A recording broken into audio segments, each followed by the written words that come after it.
In 1966, Mike Nesmith, Peter Tork, Mickey Dolenz, and Davy Jones were picked to star in a TV series called The Monkees. Although originally intended to be a comedy about a group striving for success in the music industry, irony struck and the band gained massive popularity in the late 60s. They became one of history's top-selling acts and embodied the youthful and spirited sound of the decade. Today, we're giving you 10 very interesting facts about the imaginary turned legitimate band, The Monkees.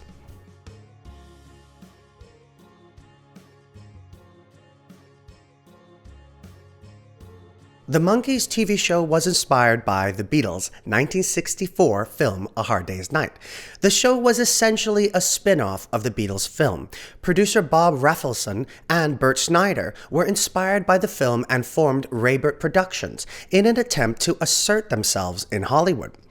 The show was about a fictional rock group said to be the jealous cousins of the Beatles.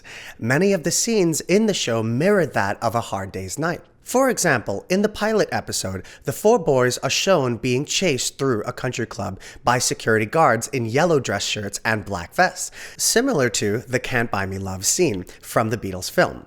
Even in the final episodes of the Monkees TV show, the Beatles references still remained prevalent. The opening scene of the series finale depicts the four monkeys waking up from bed with the song Good Morning, as an alarm, a song from Sgt. Pepper's. But the members of both bands eventually became friends. Mike Nesmith was present for the recording session for the Beatles' A Day in the Life and asked John Lennon, "Do you think we're a cheap imitation of the Beatles, your movies and your records?" To which John Lennon replied, "I think you're the greatest comic talents since the Marx Brothers. I've never missed one of your programs." The Monkees casting call advertisement has many hippie references. The original ad reads as follows: "Madness, auditions, folk and role musicians, singers for acting roles in new TV series, running parts for four insane boys, age 17 to 21, want spirited Ben Franks types, have courage to work, must come down for interview." Producers Bob Rafelson and Bert Schneider had a very specific cast in mind and knew this ad would target their intended youthful audience. The request of spirited Ben Frank types is a reference to a popular restaurant on Sunset Strip in LA called Ben Frank's, where, as Davy Jones puts it, long-haired beatnik weirdos from the 60s. The line, "must come down for an interview," also had hippie undertones. Bob Rafelson says that it was a sly reference to being high, as their ideal actors were likely associated with using marijuana.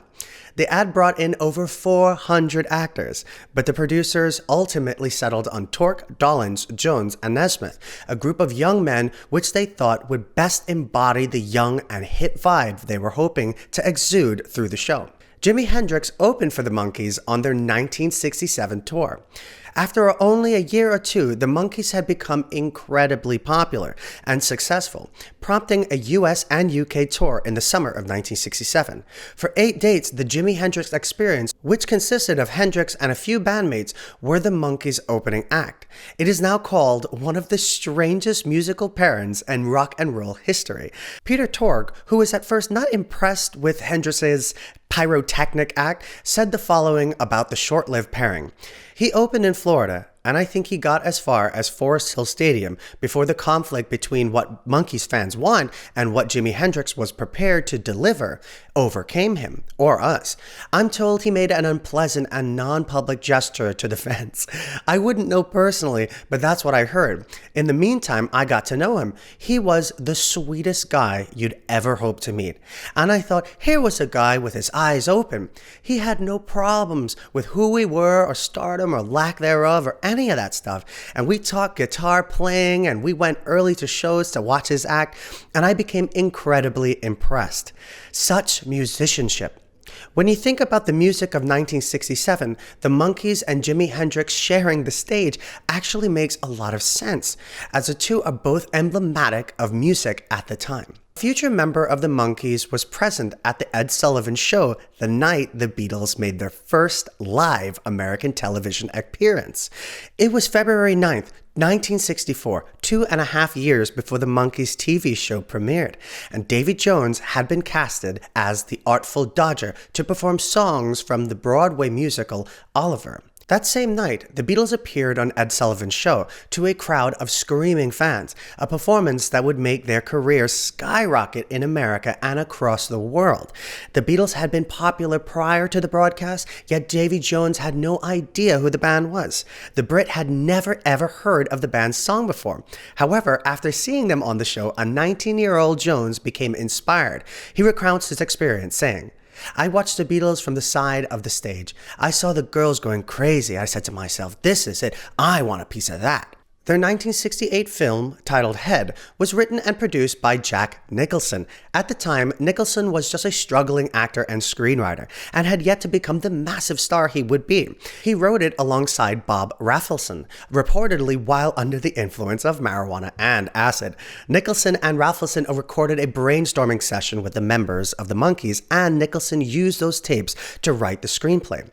Although the movie was a commercial flop, Nicholson was a huge fan. In a 1970 interview, he says, "Nobody ever saw that, man, but I saw it 150 times, million times. I loved it. Filmatically, it's the best rock and roll movie ever made. It's anti-rock." Despite the awful reviews, the film featured some famous names, including Annette Funicello, boxer Sonny Liston, stripper Carol Doda, Frank Zappa, Terry Garr, Victor Mature, Dennis Hopper, and Jack Nicholson himself. The filming and promotion of the film produced some stories that are hidden gems. For example, on the day of the premiere, Rafelson and Nicholson went around New York City putting promotional stickers on everything they could and got arrested for placing a sticker on a police officer's helmet while he was mounting his horse. Magnesmuth Invented Mtv. After the Monkees disbanded, Nesmith began recording music as a solo act and making short video clips that accompanied his releases. He knew the value that video had in enhancing the musical experience, a lesson he likely learned by starting out on TV, and tried to make his clips their own form of art. Thanks to one of those clips, his 1977 song Rio blew up in Australia, prompting Nesmith to create a weekly television series called Pop Clips. Warner Brothers executive John Lack was interested in Nesmith's concept and proposed a TV show that played videos 24 hours a day. The company developed this idea and created MTV in August of 1981. While they offered Nesmith the position of production head, he turned it down. He says, "I said no. Because what you're talking about is setting a channel full of commercials for records, and that just doesn't light my fire." Of course, MTV would become a massive success and completely change the music industry, and we have Mike Nesmith to thank for that. The Lovin' Spoonful was the first choice of producers Bob Rafelson and Bert Schneider for the cast of the Monkees TV series. Rafelson had the idea for the show since 1960, but couldn't find anyone interested in it for years. He originally wanted the cast to consist of the members of popular folk rock group The Lovin' Spoonful, and he thought it would be easier to start with an already established band and build the show's concept around them, just as the Beatles did with A Hard Day's Night. Makes sense. However, after the audition process, Rafelson and Schneider realized hiring a pre-existing band would come with its legal challenges. The Lovin' Spoonful were writing their own music, and the producers did not want to give up publishing rights to the songs for the show. So the pairing didn't make sense. Therefore, the producers turned to open auditions for the show, and hundreds of struggling actors showed up. One future star, who was relatively unknown at the time, came for an audition, a young man by the name Stephen Stills, who would eventually go on to join Crosby, Stills, and Nash. And it was Stills who recommended his friend Peter Tork to producers Rafelson and Schneider. The Monkees tried to slip in some controversial language where they could. It's like the Beatles. In a season 2 episode titled The Devil and Peter Tork, the band members made a joke about how you couldn't say the word hell on television in 1967. The plot of the episode consists of Tork selling his soul to the devil for a golden harp. Given the context of the material they were working with, the boys continuously said the word hell, which got bleeped out every time.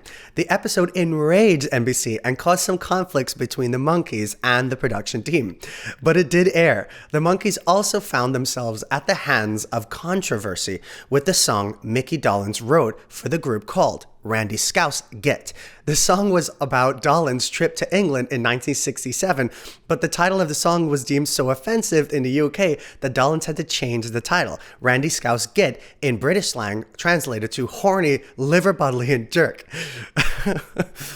Therefore, for the UK release, Dolenz changed the name of the song to Alternative Title, and it reached number 2 on the charts. Neil Diamond, Carole King, Tommy Boyce, and Bobby Hart and Harry Nilsson all wrote songs for the Monkees. The Monkees' most popular song, I'm a Believer, was written by Neil Diamond. The song hit the number 1 spot on the US Billboard Hot 100 at the end of 1966 and stayed there for 7 weeks. The theme song for their film Head, titled Porpoise Song, was written by Carole King. Bob Rafelson, the film's producer, says the following about trying to get King to write the song. Carole King was living in an apartment building on Sunset Boulevard, and I went to her apartment every day, and we would sit and we would talk. That song was critical to me. King wrote it alongside her song partner and husband, Jerry Goffin. Their marriage was infamously on the rocks, and the two were living separately, but they managed to write the song for the film. Goffin took over on the lyrics, a psychedelic soup of words, and King composed the song. The Monkees struggled to be recognized as a real band throughout their career. Even today, people often reference the group as a fake band, and when they are debated, aren't given nearly enough credit for their contributions to music. This critique often comes from the fact that they didn't write a lot of their songs, and for the beginning of their careers, they didn't play their own instruments, despite the fact that Peter Tork and Mike Nesmith were musicians. However, the band tried their best to get out of this situation, given the contract they were in. Nesmith was allowed to write and produce a few songs, and oftentimes brought Tork with him into recording sessions so he could play alongside the session musicians. And when the Monkees began touring, they started to become more involved with the production of the music. Mickey Dolenz learned to play the drums, and Davy Jones mastered the tambourine and eventually even the guitar, bass, and drums. Finally, for their third album titled Headquarters, they insisted that they be allowed to play on every song, which they did. However, despite their efforts to break out of their reputation as a fake band, they are still criticized as phonies. I don't think they're phonies. That's one hell of a band. Alright, I hope you enjoyed the video, guys. I'll see you next time.